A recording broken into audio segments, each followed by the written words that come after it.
വളരെ വേദനിപ്പിക്കുന്ന ദൃശ്യങ്ങളും വേദനിപ്പിക്കുന്ന പ്രതികരണങ്ങളുമാണ് പലതും നമുക്ക് പ്രേക്ഷകരുമായി ഈ ഘട്ടത്തിൽ പങ്കുവയ്ക്കാൻ കഴിയാത്ത അത്ര ഹൃദയഭേദകമായ കാഴ്ചകളാണ് നമ്മൾ കാണുന്നത്. ഒരു ദുരന്തഭൂമിയിൽ നമുക്ക് അസഹ്യമായ കാഴ്ചകളാണ്.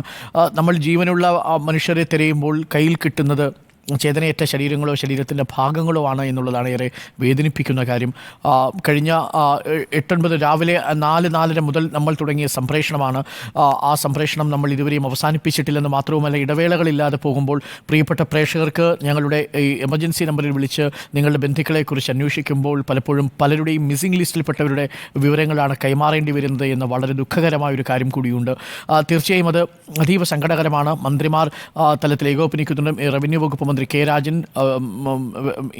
PWD ടൂറിസം വകുപ്പ് മന്ത്രി മുഹമ്മദ് റിയാസ് കേളു, ഒപ്പം തന്നെ VN വാസവൻ, മന്ത്രിമാർ 4 പേരും ഇപ്പോൾ സംഭവസ്ഥലത്ത് തന്നെ ക്യാമ്പ് ചെയ്യുന്നുണ്ട്. ഒരിക്കൽ കൂടി നമുക്ക് ആ പ്രതികരണങ്ങളൊന്ന് കേട്ടുവരാം. എൻ്റെ പേര് സാമിദാസാണ്.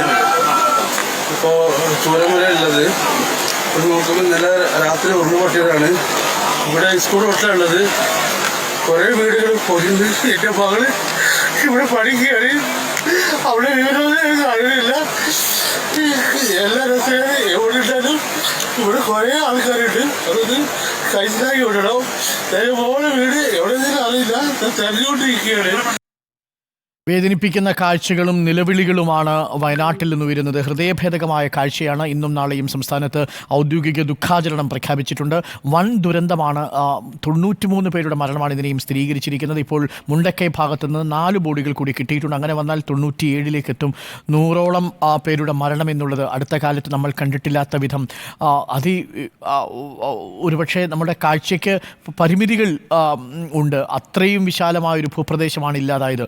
2-3 ഗ്രാമങ്ങൾ ഒന്നാകെ തുടച്ചു മാറ്റപ്പെടുന്ന ഒരു വലിയ ഉരുൾപൊട്ടലിലാണ് കേരളം.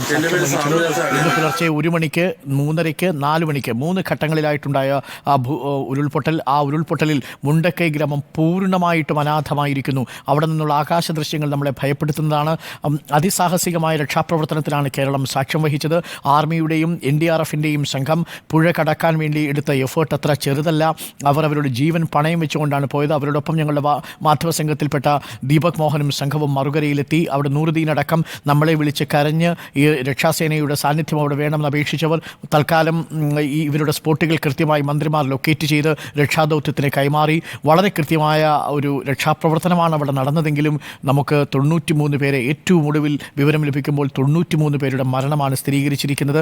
മേപ്പാടി ആശുപത്രിയിൽ മൃതദേഹങ്ങൾക്ക് കിടത്താൻ പോലുമുള്ള ഇടമില്ലാത്ത വിധം അവിടെ ഒരു കാലത്ത് വളരെ സജീവമായി ആ നാട്ടിലെ ആളുകൾക്ക് പ്രിയപ്പെട്ടവരായിരുന്ന മനുഷ്യർ ചേതനയേറ്റ ശരീരമായി അവിടെ നിശ്ചലമായി കിടക്കുന്ന ദൃശ്യങ്ങളാണ് നമ്മൾ കണ്ടതും.